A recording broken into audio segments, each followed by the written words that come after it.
Hello everyone, welcome to my YouTube channel. तो guys, जो भी मेरा वीडियो देखते हैं, मुझे सब्सक्राइब करते हैं, तो आई एम वेरी थैंक्सफुल। और कल 6 जून है, गुरुवार है। तो कल गुरुवार को वट सावित्री का महापर्व है। तो वट सावित्री के महापर्व पर जितनी भी मेरी सुहागिन बहनें हैं और बेटियां हैं, तो सभी को इस महापर्व की ढेर सारी शुभकामनाएं। आपके पति की लंबी उम्र हो, वो स्वस्थ रहें और दीर्घायु रहें। तो इस महापर्व को इसको महापर्व इसलिए कहा गया है कि इस दिन सुहागिनें अपने पति के लिए व्रत रखती हैं और वट अर्थात बरगद के वृक्ष की पूजा करती हैं। तो अपने बच्चों और पति के स्वस्थ और दीर्घायु रहने के लिए बरगद देवता की पूजा अर्चना करती हैं और घी का दीपक जलाती हैं। और ये पूजा सुहागिन महिलाओं के अलावा लड़कियां, विद्यार्थी या फिर जो भी अपनी लाइफ में बहुत मुश्किल वाली सफलता पाना चाहते हैं, वह भी कल के दिन वट वृक्ष पर जल में दूध, चीनी, चावल, सुपारी और लौंग डालकर चढ़ाएं।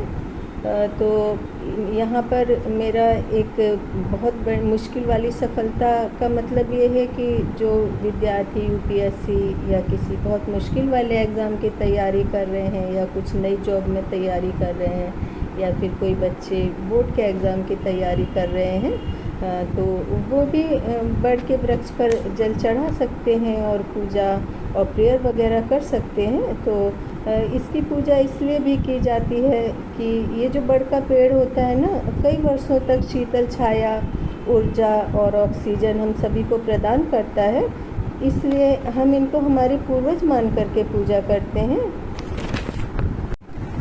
तो जब आप वट वृक्ष की पूजा करती हैं, तो पूजा करने के लिए घर पे वट वृक्ष की डंगाली ना लेकर के आएँ। आपके घर के आसपास पार्क में या फिर मंदिर में वट का वृक्ष हो तो वहाँ जा कर के पूजा करें, क्योंकि यदि आप घर में डंगाल ला करके पूजा करती हैं तो इससे पूजा का महत्व भी समाप्त हो जाता है और आपको फल की प्राप्ति भी नहीं मिल पाती है। तो वैसे तो आप पूजा जैसे आपके परिवार में होती है जिस तरह से, उस तरह से कर सकते हैं। लेकिन कई ऐसे भी हैं जो शहर में आकर के बस गए हैं या छोटी उम्र की लड़कियां हैं जिनका विवाह हुआ हो अभी, तो उनको पता नहीं है कि किस तरह से पूजा में क्या क्या सामान लिया जाता है। तो इसके लिए कच्चा धागा लिया जाता है, लोटे में जल लें और जल में दूध, चीनी वगैरह डाल दें और उसके अलावा 5 फ्रूट लें, नारियल लें और मंदिर में गणेश जी, लक्ष्मी जी की मूर्ति रखें और आसपास में कोई पंडित हो या फिर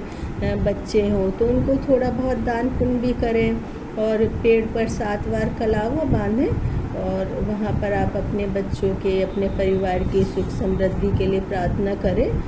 तो वट अमावस की कथा इस प्रकार से है।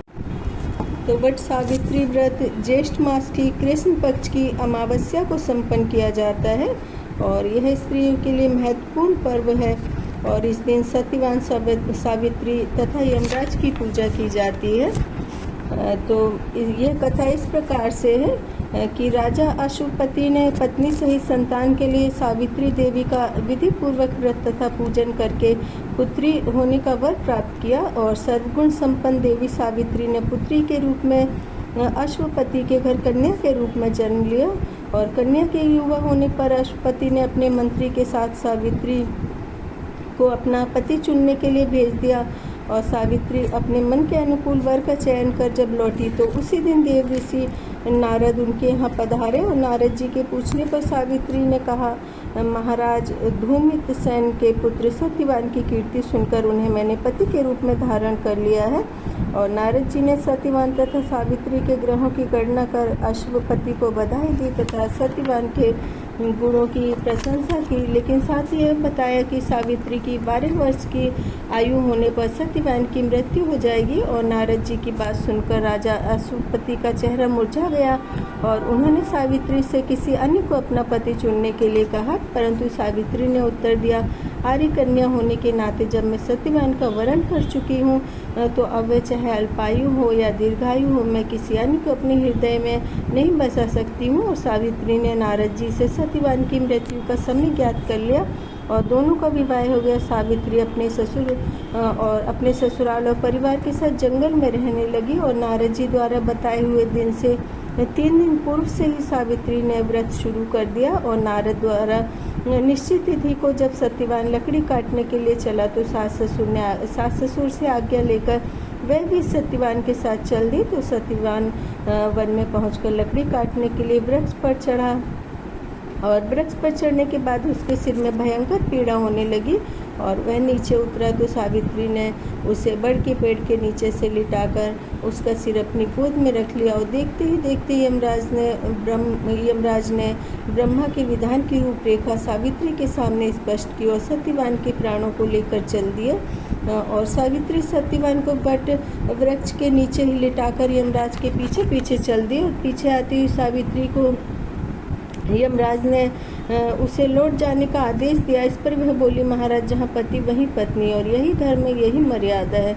सावित्री की धर्म निष्ठा से प्रसन्न होकर यमराज बोले, पति के प्राणों के अतिरिक्त कुछ भी मांग लो। सावित्री ने यमराज से सास ससुर की आंखों की ज्योति और दीर्घ आयु मांगी तो यमराज तथास्तु क्या करके आगे बढ़ गए। सावित्री फिर यमराज का पीछा करती रही। यमराज ने पीछे आती सावित्री से वापस लौट जाने को कहा तो सावित्री बोली, पति के बिना नारी के जीवन की कोई सार्थकता नहीं है। और यमराज ने सावित्री के पति व्रत धर्म से खुश होकर के पुनः वरदान मांगने के लिए कहा। इस बार उसने अपने ससुर का राज्य वापस दिलाने की प्रार्थना की। तथास्तु कहकर यमराज आगे चल दिए।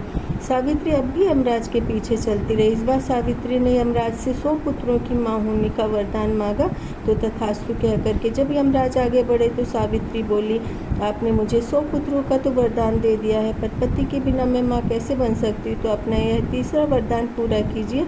तो सावित्री की धर्म निष्ठा, ज्ञान, विवेक तथा पति व्रत धर्म की बात जानकर यमराज ने सत्यवान के प्राणों को अपने पास से स्वतंत्र कर दिया और सावित्री सत्यवान के प्राण लेकर वट वृक्ष के नीचे पहुंची जहां सत्यवान का मृत शरीर पड़ा हुआ था।